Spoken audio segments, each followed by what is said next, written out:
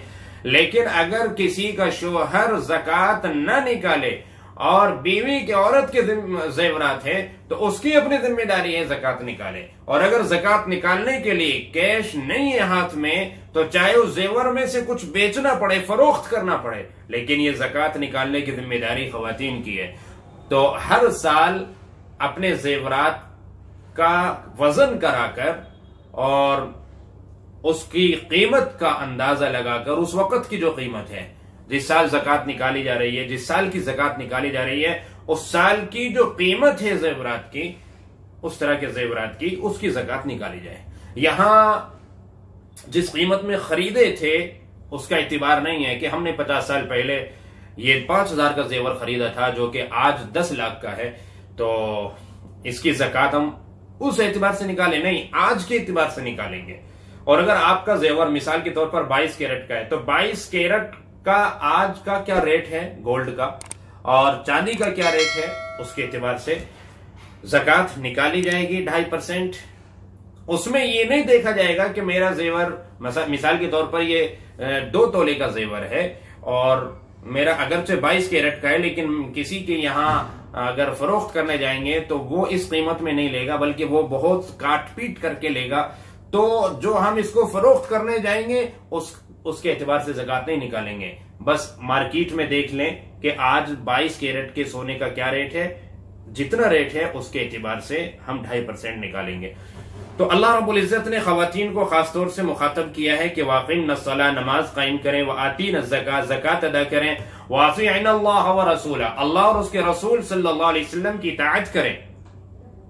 यानी नमाज और ज़कात के अलावा भी रोजे के अहकामात हैं, हज है, सदक़ात हैं, खैरात है, तिलावत है, जिक्र है, हुस्न अखलाक है, अच्छा किरदार है, और जितने भी मामलात हैं, 24 घंटे की जिंदगी है, उन सब में अल्लाह और उसके रसूल सल्लल्लाहु अलैहि वसल्लम की इताअत करनी है।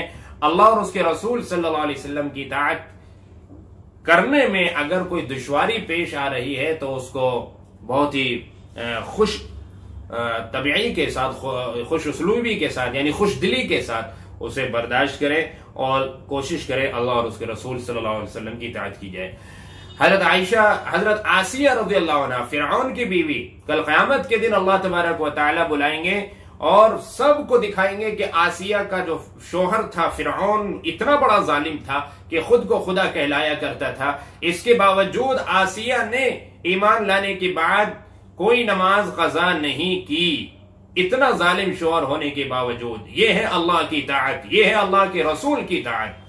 आसिया ने जैसे करके दिखाया ऐसे ही हर खातून को करना है। चूंकि खवातीन को ये उज्र पेश आ सकता है कि शोहर बहुत ज्यादा गरम मिजाज था, बदअखलाक था, शोहर बहुत ज्यादा बदअखलाक था, बदमिजाज था, तो इस वजह से हम दीन पर अमल नहीं कर पाए, नमाज का एहतिमाम नहीं कर पाए। तो इसलिए अल्लाह तबारक व तआला फरमा रहे हैं सबसे पहले अल्लाह और उसके रसूल की इताअत है, बाकी सब काम उसके बाद है। जब दिल में कोई बात ठान ली जाती है तो फिर उस अमल करना मुश्किल नहीं होता। तो अल्लाह तबारक व तआला फरमाते हैं इन्नमा युरीदुल्लाहु लियुज़हिबा अन्कुमुर रिज्स अहलल बैत, बिलाशुबा अल्लाह तबारक व तआला तुमसे गंदगी को दूर करना चाहता है। ए अहले बैत, यानी ए नबी के घर वालों, अल्लाह तबारक व तआला तुमसे गंदगी दूर करना चाहता है। किस तरह?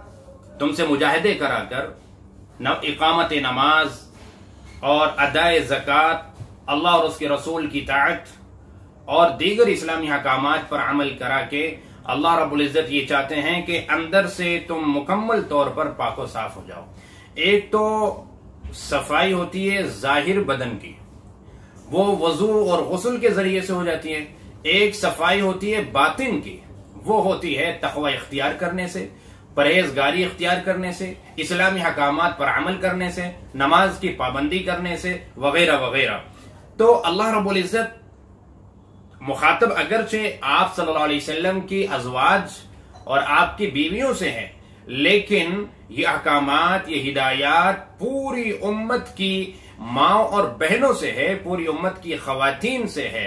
अल्लाह रब्बुल इज्जत ये चाहते हैं कि हर ईमान वाले का घर नूरानी हो, चूंकि जब औरत अंदर से पाकीज़ा होगी, जब औरत का जाहिर और बातिन यानी जिस्मानी और रूहानी एतबार से जब औरत पाकीज़ा होगी, साफ सुथरी होगी, उसके अंदर न जाहिरी और न बातिनी कोई गंदगी नहीं होगी, तो फिर वो बच्चों की तरबियत, घर का निजाम, घर का माहौल इसी तरीके से बना पाएगी।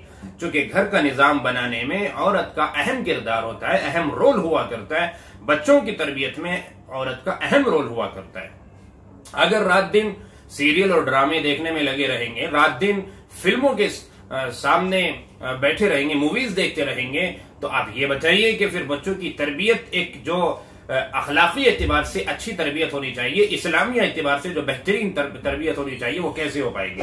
आज तो माएं दूध भी पिला रही हैं तो टीवी के सामने बैठी हैं, बच्चे को नहला रही हैं और बच्चे के कपड़े चेंज कर रही हैं, तो भी कोई ना कोई म्यूजिक, कोई गाना बजाना, कोई इस तरह का सिस्टम होता है, तो तभी जाके सुकून मिलता है। तो फिर बच्चों के ऊपर उसके क्या असरात होंगे? इसलिए अल्लाह तबारक व तआला खास तौर से अहले बैत से मुखातब है, लेकिन ये अहकाम जैसे मैंने पहले भी अर्ज किया पूरी उम्मत की खवातीन के लिए है। तो अल्लाह फरमाते हैं कि ए अहले बैत, ए नबी के घर वालों, अल्लाह चाहते हैं कि तुमसे गंदगी को मुकम्मल तौर पर दूर फरमा दे, जाहिरी और बातनी एतबार से तुम बिल्कुल पाकीज़ा हो जाओ। यहां अहले बैत से मुराद कौन है? जाहिर सी बात है, आपकी बीवियों का जिक्र चल रहा है तो अहले बैत से यहां मुराद आपकी बीवियां ही हैं, लेकिन सिर्फ यही अहले बैत है ऐसा नहीं है।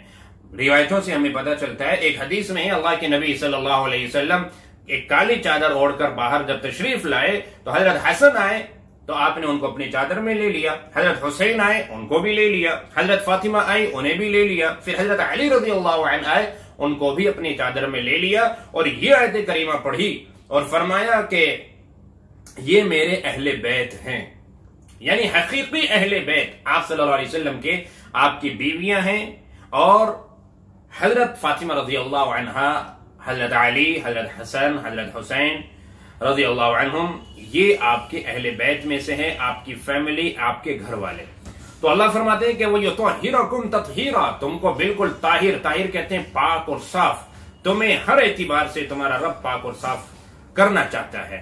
चुनांचे वज़कुरन मा युतला फी बुयूतिकुन्न मिन आयातिल्लाह, तुम्हारे घरों में अल्लाह की आयतें और वल हिक्मा हदीसे, आप सल्लल्लाहु अलैहि वसल्लम की सुन्नत और आपकी जो मनकूल रिवायात हैं, आपकी अहादीस हैं, अल्लाह फरमाते हैं कि ए नबी की बीवियों, तुम्हारे घरों में ये जो पढ़ी जाती हैं जितनी भी कुरान की आयतें हैं या अहादीस हैं, उन्हें खूब अच्छी तरह से याद कर लो, यानी कि वो तुम्हारे याद रहनी चाहिए और तुम उस पर खुद अमल करती रहो और वो दूसरों तक भी पहुंचाओ। सिर्फ यहां याद करना मुराद नहीं है, खुद भी अमल करना है और दूसरों तक पहुंचाना है। यकीनन अगर घर के चार दीवारी के अंदर के जो मसाइल हैं, जो आप सल्लल्लाहु अलैहि वसल्लम के मामूलात हैं, रात के वक्त आप क्या करते थे, आप अपनी रात कैसे गुजारते थे, बीवियों से आपका किस तरह का ताल्लुक हुआ करता था, आप बीवियों से किस तरह पेश आया करते थे, घर के अंदर जाने के बाद आपका मिजाज किस तरह का हुआ करता था, ये तमाम तफसीलात अगर आपकी अज़वाज, आपकी बीवियां न बताती, हम सब की माएं अगर न बताती, तो फिर ये कैसे क्लियर हो पाता और कैसे हमारे सामने ये सारी बातें खुलकर आती। तो अल्लाह तबारक व तआला ने एक बहुत बड़ी जिम्मेदारी दी है अज़वाज मुतहरात को कि जो कुरान की आयतें, चूंकि कभी आप सल्लल्लाहु अलैहि वसल्लम हज़रत आयशा के घर हुआ करते थे तो वही नाजिल हो जाती थी, कुरान करीम की आयत नाजिल हो जाया करती थी, कभी उम्मे सलमा रज़ियल्लाहु अन्हा के यहाँ हुआ करते थे तो कुरान करीम की आयत नाजिल हो जाया करती थी। तो आप अपनी बीवियों के यहाँ होते थे तो फरिश्ते यानी जिब्रील अलैहिस्सलातु वस्सलाम तशरीफ ले आया करते थे। तो इसलिए अल्लाह फरमा रहे हैं कि जो भी तुम्हारे सामने कुरान की आयतें अहादीस आई हैं, उनको इतना अज़बर याद रखो कि खुद भी वो तुम मौका बमौका उस पर अमल करते रहो जैसे उसका मौका है और उम्मत तक भी पहुंचाते रहो। इन्नल्लाह कान लतीफन खबीरा, बिलाशुबा अल्लाह तबारक व तआला हर तरह की छिपी हुई चीजों को, पोशीदा चीजों को जानने वाला और हर चीज से बाखबर है। यानी अल्लाह तबारक व तआला से कोई भी चीज ढकी छुपी नहीं है। कौन कितना अमल कर रहा है शरीयत पर, अल्लाह इससे भी बाखबर है। कौन किस काबिल है, अल्लाह पाक इसको अच्छी तरह जानते हैं। नबूवत का अहल कौन है, अल्लाह इसे जानते हैं। नबी की ज़ौजियत में किस औरत को आना चाहिए, कौन इस काबिल है जो जिसे आप सल्लल्लाहु अलैहि वसल्लम की बीवी बनाया जाए, कौन इस काबिल है, अल्लाह पाक इसे भी अच्छी तरह से जानते हैं। तो लिहाजा अल्लाह तबारक व तआला को हाजिर और नाजिर समझते हुए इन तमाम अहकामात पर अमल करना है। चूंकि खवातीन से बहुत गफलत हो जाती है इस बारे में, जैसे मैंने पहले भी अर्ज किया था, तो ये जो 5-6 हिदायत, यहाँ 5 हिदायत तो ये इन आयतों में हैं। बाकी इससे पहले लबो लहजा कैसा होना चाहिए गैर मर्द से बात करने का, उसका भी जिक्र आया था। तो औरतें, खवातीन कितना इस पर अमल कर रही हैं इन हिदायत पर और कितना इग्नोर करती हैं, अल्लाह अच्छी तरह से जानते हैं। घर के अंदर दरवाजा बंद है, कोई भी घर के अंदर नहीं है, अल्लाह तबारक व तआला घर के हालात से उस वक्त भी बाखबर है।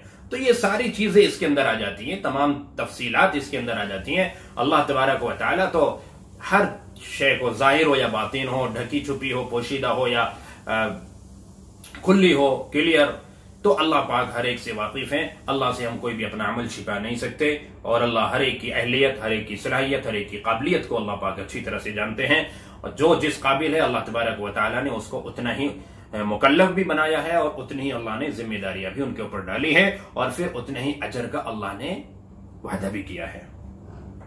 तो यहां इस आयत में बतौर खास खवातीन को मुखातब किया, यानी आपकी अज़वाज मुतहरात को मुखातब किया, और आपकी अज़वाज को मुखातब करके आपकी बीवियों को मुखातब करके पूरी दुनिया की माओ बहनों को, पूरी दुनिया की औरतों और खवातीन को अल्लाह ने ये मैसेज दिया खासतौर से। अब इसके बाद जो एक अगली आयत आ रही है वो थोड़ी सी तफसील है और लंबी आयत है, उसमें आप सुनेंगे अल्लाह पाक ने मर्द और औरत दोनों को अलग अलग किस तरीके से मुखातब किया है। इंशाअल्लाह आन करीब आपके सामने ये आयत आएगी कल इंशाअल्लाह। अल्लाह तबारक व तआला हमें से इस पर अता फरमाए, अमल की तौफीक अता फरमाए। अस्सलामु अलैकुम।